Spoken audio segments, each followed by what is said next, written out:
If you're seeing the "we were unable to successfully update because a file is currently in use" error in League of Legends, this guide will show you several methods to fix it.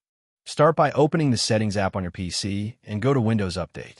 Check for any available updates and install them if needed. Missing Windows updates can sometimes prevent League of Legends from updating correctly. After the installation finishes, restart your computer before trying to launch the game again. If the error still appears, right-click the taskbar and open Task Manager.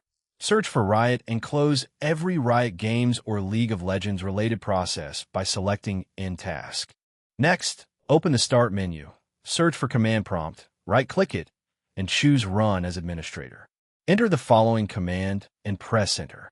scdelete vgc. Then enter this command, scdelete vgk. Once both commands have finished, restart your PC. After restarting, open this PC, go to the C drive, then Program Files, and locate the Riot Vanguard folder. Delete the folder.